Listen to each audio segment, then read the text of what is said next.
Hi, Ruth here. Welcome back to Health Through Freedom, and to a series of short videos which are dedicated to calling your attention to very important facts that you cannot just put aside if you want to come out of burnout in a stable way.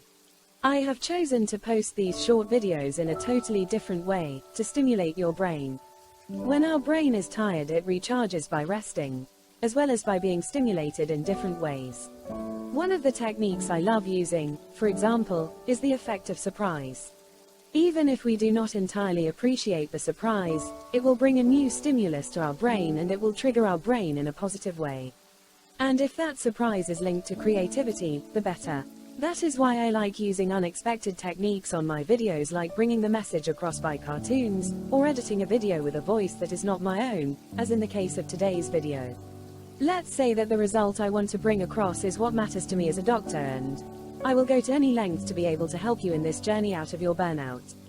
In my last video I mentioned how powerful it is when you believe you can get out of your burnout. Why is believing so important?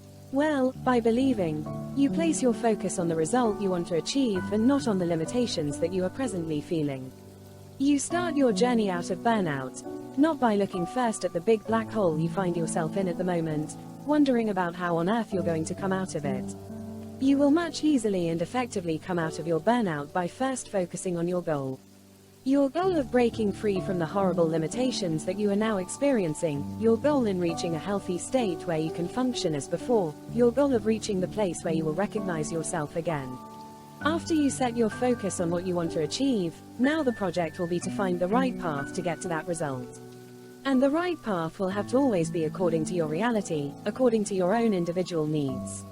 Now, sit back and take some time to imagine the path you will need to take, the path that will take you towards your goal, the path towards your healing, towards your freedom from burnout. Close your eyes if you prefer, and imagine this as a journey in an unknown forest. I have one question for you: in order to not go wrong, and in order to be able to get through the challenges of an unknown path, what is the very important item you will most certainly need? You're right, it is a compass. And what if I told you that in this journey you will be facing some steep slopes where your energy will definitely be challenged? Is there anything you think you would need to get rid of in order to make your climbing, or your effort, easier? No clue? Well, I can tell you, you would need to get rid of all the extra baggage. What do you mean by compass and by extra baggage, you might ask? You see, in this path to healing, that is, if what you want is a lifelong recovery, you need to decide that apart from the great things that you can do right now to help you recharge, like relaxation measures, etc., you need to travel this road as if going through one of the most important schools of your life.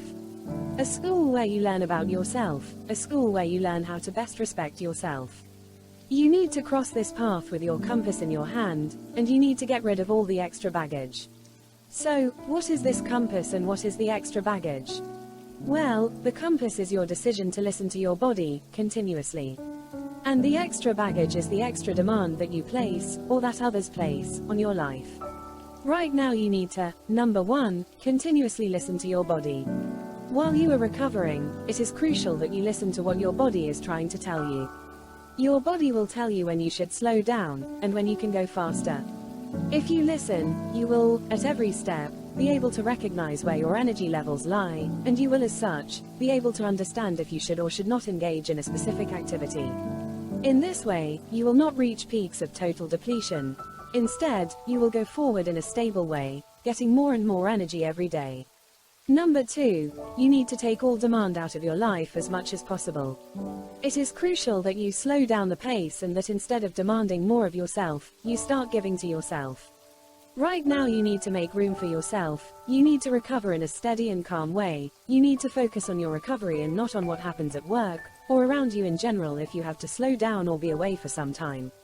Burnout is not a joke, and, if you get even worse because of not slowing down, there will be a greater loss for you and for everyone around you. And please to stop setting deadlines for your own recovery. In my next video I will be giving examples of different types of demand we sometimes place on ourselves without even being aware of it. I will also talk about how we can learn to listen to ourselves in a better way, how we can learn to recognize and respect our own voice. But I am sure that right now you might need to go and get some rest. Love talking to you, see you soon, and, if you haven't yet subscribed to this channel, please do so that you don't lose any content.